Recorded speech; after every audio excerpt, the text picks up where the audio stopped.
The lord, హల్లెలూయా. ఈ దిన వాక్యము 11వ తారీఖు 1వ నెల 2026వ సంవత్సరం. మన దేవుడిస్తున్న చక్కటి మాట ప్రకటన గ్రంథం 3వ అధ్యాయం 20వ వచనం. నేను తలుపు నొద్ద నిలుచుండి తట్టుచున్నాను. ఎవడైనను నా స్వరము విని తలుపు తీసిన ఎడల నేను అతని యొద్దకు వచ్చి అతనితో నేను నాతో కూడా అతడును భోజనము చేయుదును. మన దేవుడు ప్రభుల వారు అంటున్నారు, దయ్యము, అపవిత్రాత్మలు, దురాత్మలు, గాలి, ధూళి ఇవి తలుపునతో నించుని తలుపు తట్టవు. డైరెక్ట్ వచ్చేయడమే. మనుషులు వెంట పెట్టుకొని అలా వచ్చేస్తుంటాయి కదా. అందుకే చాలామంది కాళ్ళకి ధూళి వలె వచ్చి ఆ ఇంట్లో టెస్ట్ వేసుకొని కూర్చొని వాళ్ళని ఎంతో ఇబ్బంది పెట్టేస్తూ ఉంటాయి కదా. అయితే మన దేవుడు అలాగా ఎలా పడితే అలాగా వెంటబడి వచ్చేసే దేవుడు కాదు.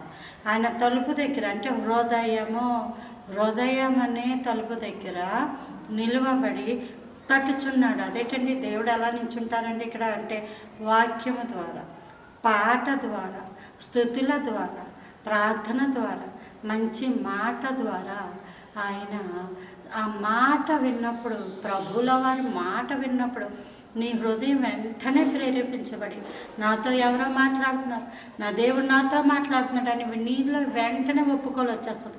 ఎప్పుడైతే ఆ ఒప్పుకోలు వస్తుందో అదే ప్రభువానికి ఆహ్వాన పత్రిక. ప్రభువా, మీరు నాలోనికి రండి, నాతో పాటు ఉండండి, నా జీవిత కాలం అంతా మీరు నాతో ఉండండి అన్నప్పుడు ప్రభువారు వచ్చి ఆయన ఆహారము, మన దేవుడే జీవాహారమై ఉన్నాడు. యేసు ప్రభుల వారు మన జీవితాలకు వస్తే జీవముతో కూడిన ఆహారాన్ని మనకు పెడతారు, మనతో పాటు ఉంటారు.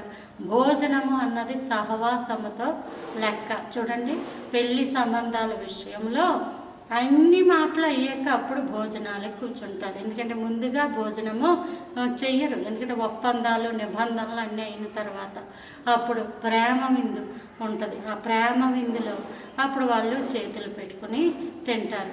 భోజనం అన్నది సహవాసానికి, నిబంధనకి, ఒడంబడికకి, ఒకరంటే ఒకరికి ఇష్టమే అని చెప్పుకోవడానికి భోజనం.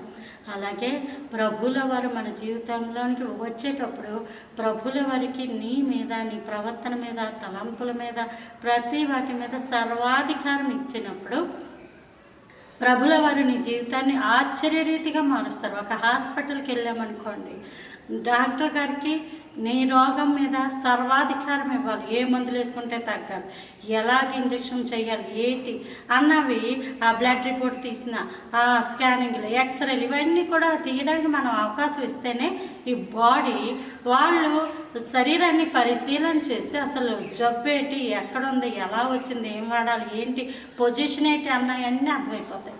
అలాగే లోకంలో కూడా కదా మనకెవరి కృప. అలాగే మరి ప్రభువుల దగ్గరికి వచ్చినప్పుడు కూడా నీ సమస్య అంతటి మీద ప్రభువుకి అధికారం ఇస్తాయి. ప్రభు వారు ఆ సమస్యను మార్చి ఆశీర్వాదంగా ఇస్తారు. Praise the lord.